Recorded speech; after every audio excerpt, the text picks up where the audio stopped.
Siempre pensamos en los videojuegos por su género, ¿no?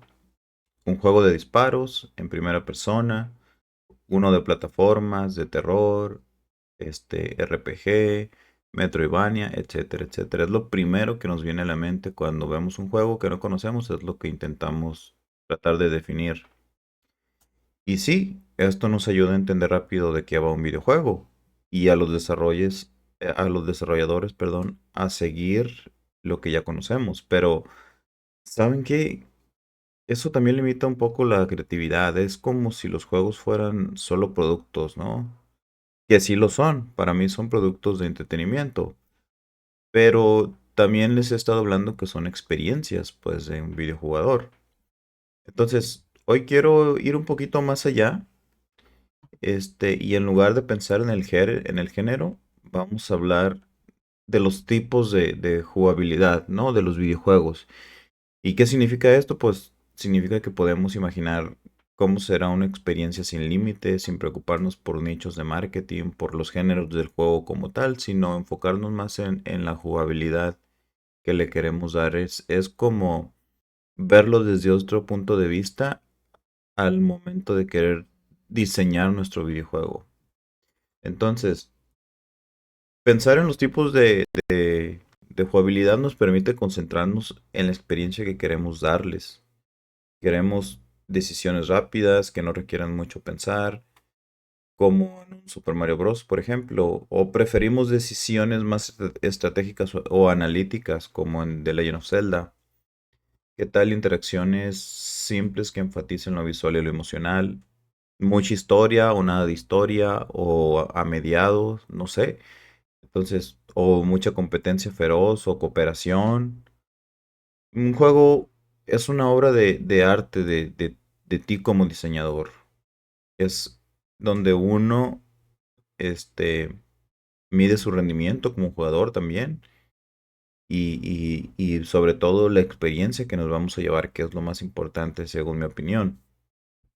Entonces, en este video vamos a desglosar los principales tipos de gustos de los videojugadores, mirando más allá de los géneros para centrarnos en lo más esencial, lo que considero yo como la jugabilidad o los tipos de jugabilidad, como en un juego competitivo o cooperativo, o juego basado en habilidad o de experiencia, o juegos de rol, o juegos de ese tipo de videojuegos. Ya no vamos a abarcar el género como tal, sino nos vamos a enfocar en la jugabilidad del mismo. Entonces, como nota importante, antes de empezar, este, como, como algún platillo de comida, por ejemplo, los tipos de jugabilidad no se excluyen mutuamente. Por ejemplo, un platillo puede tener ajo, cebolla, sal. Y de la misma manera, un videojuego puede mezclar la competencia con la experiencia del jugador, con la habilidad del mismo.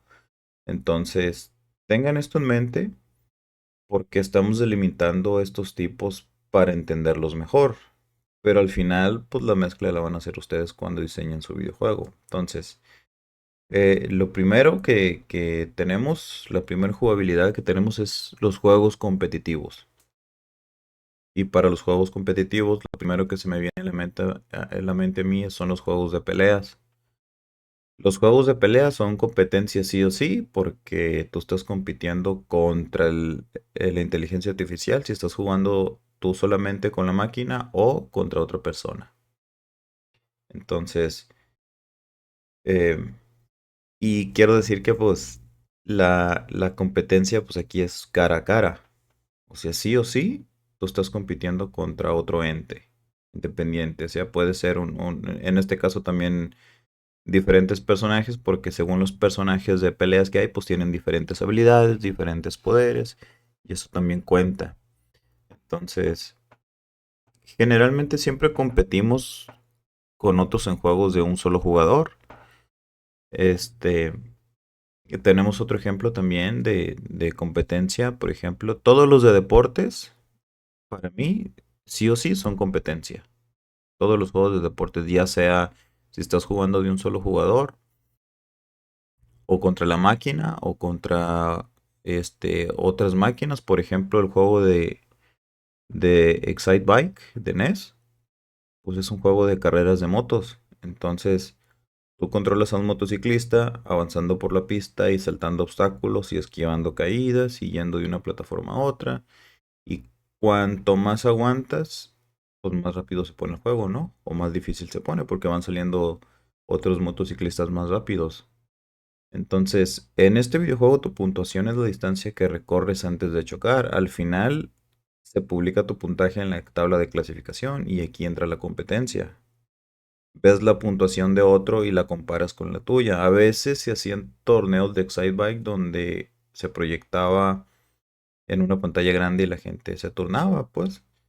Era común cuando jugabas con los amiguitos hacer ese tipo de torneos, de competencias.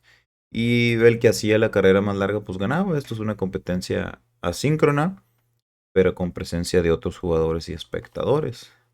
Este, y yo creo que esto nos tocó más a las personas que somos de mi edad. No creo que esto se dé tanto ya, pero a mí sí me tocó jugar así con juegos de NES cuando yo estaba niño.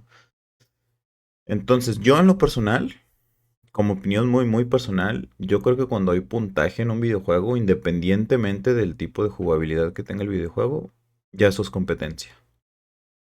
Este, yo recuerdo que en las arcades de mi colonia, cuando era niño, yo llegaba a las arcades y nada más miraba los récords, porque yo siempre estaba en el primero o en los primeros tres. Entonces yo era el típico chavito que llegaba y miraba el récord y si no estaba en el primer lugar me ponía a jugar y si no alcanzaba más puntaje que los otros me ponía a pensarle cómo pudiera alcanzar yo más puntaje que los demás. Y casi siempre miraba yo mi nombre ahí en el récord en los primeros tres lugares, ¿no? De las maquinitas como antaño les decíamos. Este, y claro, siempre y cuando me gustaba el juego, ¿no? Entonces, otra forma básica de competencia es contra el juego mismo. El desafío de alcanzar sus objetivos. Un gran ejemplo de este juego de este tipo de jugabilidad, perdón, es el golf, el de NES también. El nombre lo dice todo. Apuntas y golpeas a la bola hacia el hoyo en el campo y aquí compites contra el juego de dos maneras. Navegando la bola por el terreno y dominando la acción de apuntar y disparar. Porque tienes una barrita ahí que se va moviendo para saber qué tan fuerte vas a golpear la pelota y es donde te puedes pasar, ¿no? O puedes caer cerquita ya del hoyo. Es bien interesante verlo de esta perspectiva. Entonces, este tipo de competencia de jugador contra el videojuego es una forma de pensar en el desafío. Un videojuego como Golf te da placer a través de la búsqueda del dominio, ofreciendo pues, resistencia y un buen reto en aquel entonces. Ahorita ya a muchos les aburriría, ¿no? Pero creo que hay juegos más modernos de golf y las mecánicas son simplemente las mismas. Entonces, te enfrentas al videojuego, pero haciendo tu mejor esfuerzo para superar los obstáculos que se ponen en el camino, ¿no? Para poder poder meter la pelotita en cada hoyo según vaya haciendo la pista, que es lo que va cambiando. Entonces aquí hemos hablado de varios tipos de competencia. Como en los de peleas, la competencia es cara a cara, que añade pues capas de complejidad según las decisiones. En el caso cuando estás jugando con otra persona, pues porque las personas van tomando un montón de decisiones, como en el video, en uno de los videos pasados que estábamos hablando de retroalimentación y decisiones. Entonces, hay otro tipo de competitividad que es asíncrona, como el caso de Excitebike, que es medida por el rendimiento. O sea, no siempre es lo mismo. Y esto lo va a dictar este, cómo se compare esa medida con respecto a los demás jugadores, ¿no? Y también tenemos otro tipo de competitividad contra la máquina, como en el caso del golf que ya les mencioné. Entonces, ya no estamos hablando de géneros, estamos hablando de jugabilidades diferentes. Eh, Dentro de los juegos competitivos directos entre los jugadores, hay dos ideas adicionales. Es decir, implican estos dos términos que se llama la competencia simétrica y asimétrica. En el Super Mario Bros. 2 la versión japonesa difícil, aquella, recuerda, no estoy hablando del Mario 2 de aquí de América, sino del japonés. Este, es un ejemplo de competencia asimétrica porque ambos jugadores tienen las mismas habilidades. Moverse, saltar, chocar, brincar encima de los gombas o las tortuguitas, obtener balitas, estrellas, ¿sí? Y la llamamos simétrica porque comparten acciones para competir por un objetivo común. Ser el último en la pantalla es lo más común en juegos competitivos, ¿no? Es decir, cuando los estás compitiendo contra otro, pero las habilidades o las mecánicas a las que puedes utilizar son las mismas, a eso lo llamamos competitividad asíncrona. Si en el Mario 1 de Nintendo estás jugando de dos jugadores, pues primero le toca el turno a Mario y después le toca el turno a Luigi. Pero pues básicamente es el mismo sprite, no más que de otro color, y brincan igual, y pueden obtener las balitas igual, y pueden llegar a la misma velocidad. O sea, no hay algo que sea diferente que tenga Luigi y que tenga Mario, al menos en el Mario Bros. 1. Entonces, la competencia simétrica, por otro lado, se da en juegos donde los jugadores tienen diferentes acciones, objetos, o metas, o habilidades, o magias, o ítems. El ejemplo de esto es Dog Hunt, también de la NES. Un jugador era el que tiraba balitas con el zapper y el otro jugador con el otro control pues controlaba para dónde se movía el pato. Entonces, esto significa que es asimétrico, pues porque un jugador tiene unas habilidades y otro jugador tiene otras habilidades. Uno puede hacer unas cosas y el otro hace otras totalmente diferentes. Entonces, el tirador obviamente apunta y dispara y el objetivo del pato es no ser balaceado, ¿no? Entonces el tirador gana si derriba a los patos. Y si no, y si no los derriba a todos, pues entonces el pato es el que gana o el pato es el que escapa, que en este caso que sería el segundo jugador. Entonces, eso es un tipo de competencia asimétrica. Este, ahora voy a tocar otro punto que es la jugabilidad cooperativa. Y aunque la competencia es la forma más común, no es la única en los videojuegos. También tenemos gente que quiere cooperar entre sí y son experiencias de juego donde los jugadores trabajan juntos para lograr un objetivo en común. Y cuando funciona, es de lo más divertido, estar sincronizado con tus amigos, con los otros jugadores, haciendo cosas que solos no podrían, como en este pase perfecto en el fútbol que termina en el gol, ¿no? Es un ejemplo básico. Este, y uno de los ejemplos que se me viene a mí a la mente ahorita mismo es, por ejemplo, el juego de Monster Hunter.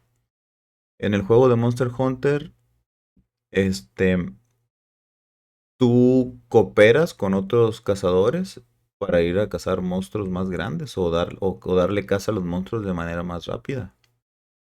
Y estos cazadores, pues unos pueden traer unos tipos de armas o armaduras y otros y así. Entonces van haciendo una configuración que dependiendo del monstruo que vayan a cazar, pues es donde te sirve más a ti o no. Yo generalmente soy de espada larga en ese juego, pero pues también sé jugar bien con espada corta, con arco, con rifle, no me acuerdo cómo se le llama, con lanza también, y no me acuerdo qué otras cosas había, pero sí, sí me había especializado. Ah, con las daguitas casi no.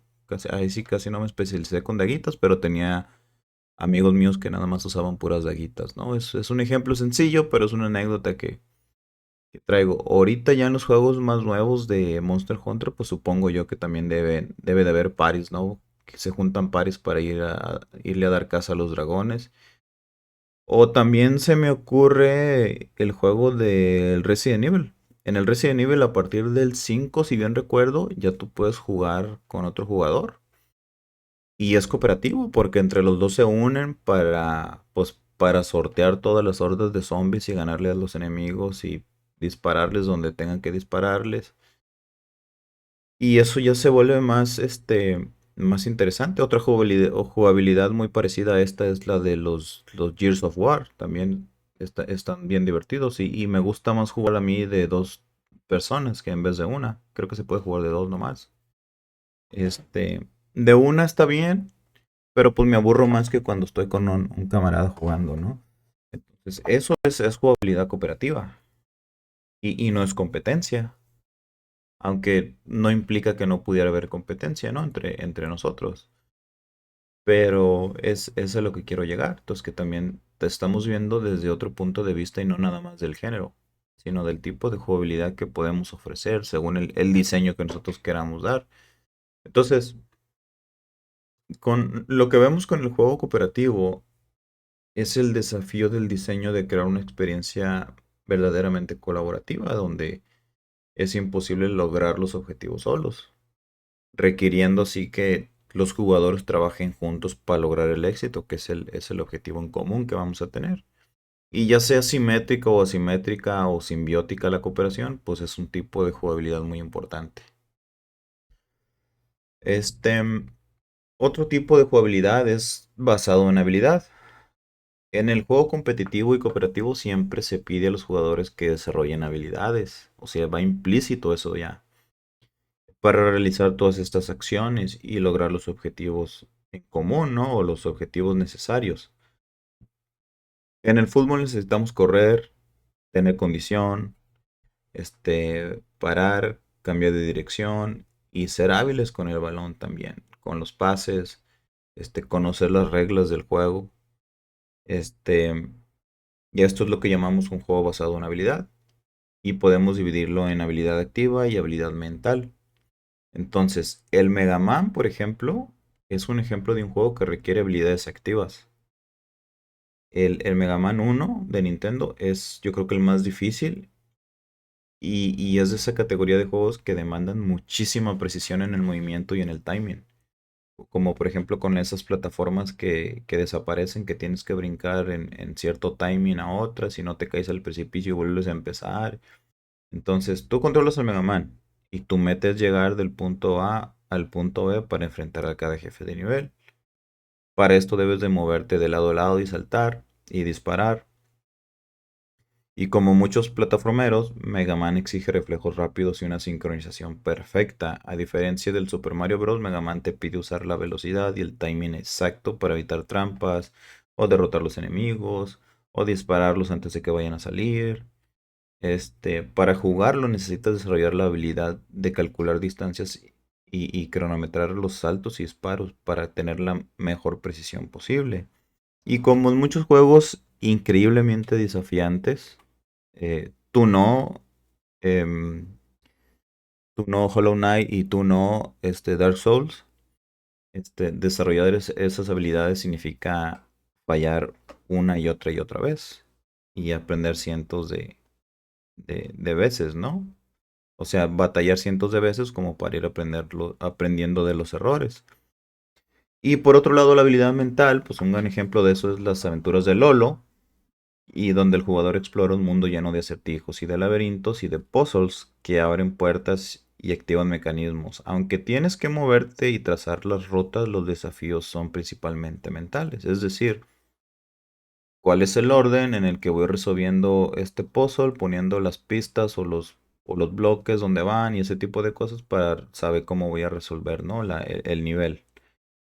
En algunos rompecabezas debes recordar la secuencia del movimiento del puzzle y luego replicar su imagen especular en un espacio invisible.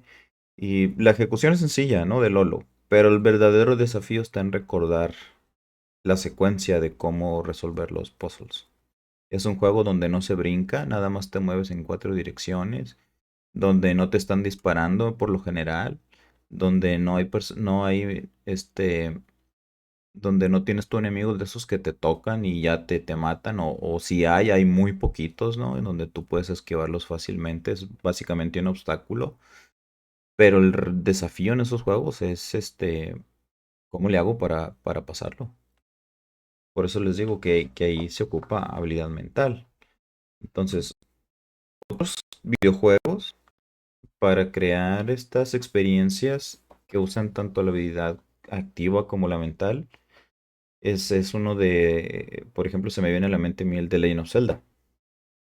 El diseñador quería presionar tu capacidad de ejecutar la solución de darle, perdón, el diseñador en este juego, que es Shigeru Miyamoto, quería presionar tu capacidad de ejecutar la solución al rompecabezas. Te forzaba a que tú lo solucionaras, pero te daba la habilidad o te daba la capacidad de moverte y explorar todo el mundo y de que tú resolvieras esos rompecabezas. Entonces así que añadió la precisión de tiempo y de combate y tienes que hacer ataques y movimientos precisos para luchar contra los enemigos y esquivar peligros y trampas y juntar ítems y todo ese tipo de cosas. Y aparte de eso, también resolver acertijos. Es decir, estás combinando, hagan de cuenta que la jugabilidad del Mega Man con la del Lolo. Y eso crea otro tipo de género que viene siendo lo que conocemos como el de Legend of Zelda. Entonces, todo esto mientras evitas riesgos de ser golpeado o de que te quiten los corazoncitos en el Zelda. Entonces, en este juego también necesitas pensar bien cómo resolver el rompecabezas. Y también necesitas saber cómo ejecutar los golpes y en qué momento, porque hay enemigos que los tienes que atacar por la espalda y hay unos que les hacen daño a las bombas nada más. Entonces, tú tienes que también ser estratégico en ese tipo de juegos. Este juego requiere de cierta habilidad, obviamente, y de coordinación y de sincronización de tus manos con los botones, pero también de la habilidad mental. Por eso es que lo traigo a colación. Entonces, lo que conecta a Mega Man con Adventures of Lolo y The Legend of Zelda es el diseño de desafíos que ponen a prueba diferentes tipos y combinaciones de habilidades. Cuanto más precisos o desarrollados sean los requisitos de la habilidad, más tiempo necesitarán los jugadores para dominarlos, y esto podría limitar el número de jugadores dispuestos a comprometerse, pero también hace que la recompensa de la victoria sean enormes. Salvo el caso otra vez del Hollow Knight y del Dark Souls, que yo no lo considero que, que tu recompensa es enorme al tardar semanas en batallando en eso. Ahí sí no. Es un caso extremo, yo lo sé, pero para mí este, creo que no aplica tanto en esos juegos, son como excepciones a la regla, ¿no? Eh, por otro lado, tenemos también jugabilidades basadas en la experiencia. Entonces, ¿qué pasa si queremos ofrecer una experiencia que no se base en superar desafíos de habilidad, sino que se enfoque en otros aspectos? Un buen ejemplo de estos juegos es el de Vu. El de Vu de NES, para quien no lo haya jugado, es un juego donde pues, el jugador explora digamos que los escenarios en los que estás y encuentras una serie de pistas y según esas pistas vas tú, resolviendo algunos acertijos y vas pasando las siguientes escenas. Básicamente, se podría resumir también como que este tipo de juegos son como de aventuras gráficas, ¿no? Porque los de aventuras gráficas, pues básicamente le estás dando es point and click en la imagen y te van diciendo vas escuchando o leyendo pistas y tú vas dándole clic a otra parte del escenario, entonces vas sabiendo más pistas y estás resolviendo, ¿no? Ciertos acertijos y ahí la experiencia es diferente. Aquí no ocupas mucha habilidad, hay cierto desafío mental, sí, pero no tan difícil como otros juegos que a eso se dedican, que son de puzzle o de rompecabezas. Entonces, son como más de vivir una experiencia, ¿no? Em, Este juego también, pues básicamente tú vas viviendo la historia del personaje, de por qué no recuerda las cosas y cómo es que al momento de ir pasando a los diferentes escenarios, pues tú como jugador vas entendiendo cuál es la situación del personaje y también vas viviendo esa parte de lo que va viviendo el personaje, que en este caso no recuerda quién es, ni recuerda qué está haciendo ahí o por qué está ahí. Entonces eso lo vas descubriendo tú. Y esta también es una experiencia que tú vas obteniendo mientras sigues jugando. Otro juego muy similar a este es el de Shadowgate, también de NES, que es muy similar. Si no los han jugado, denle una checadita. Son buenos juegos. Hasta lo mejor ya están muy pasados de tiempo, pero en su momento eran muy buenos juegos.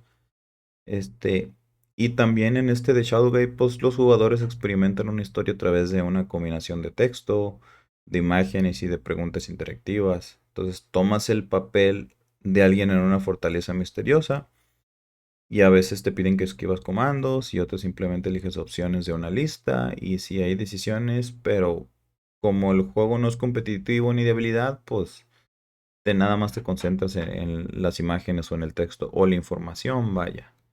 Entonces, pues aquí lo tienen, estuve hablando de varios tipos de jugabilidad, no tanto enfocándome en el género. Y pues si ustedes empiezan a pensar ahora desde tipos de jugabilidad, creo que pueden ustedes hasta generar una jugabilidad diferente o su propia jugabilidad o pueden combinar diferentes tipos de jugabilidades, como en el caso de habilidad o de experiencia con rompecabezas o de experiencias con competencia asíncrona, ese tipo de cosas. Entonces, esto a ti como diseñador de videojuegos, pues te da más herramientas, ¿no? De las que puedes hacer uso o echar manos según en algún momento en el que en el que vayas a necesitar. Yo más o menos traigo algo así, he estado trabajando en esta parte y más o menos traigo diseñado un videojuego al que le quiero dar ese enfoque de jugabilidades diferentes. Entonces creo que se me hace muy interesante. Cuando tenga algo que a lo mejor voy a tardar para hacer eso, porque tengo muchas cosas que hacer ahorita, igual se los muestro, pero sí me ha servido ver las cosas desde la jugabilidad y no tanto desde el género.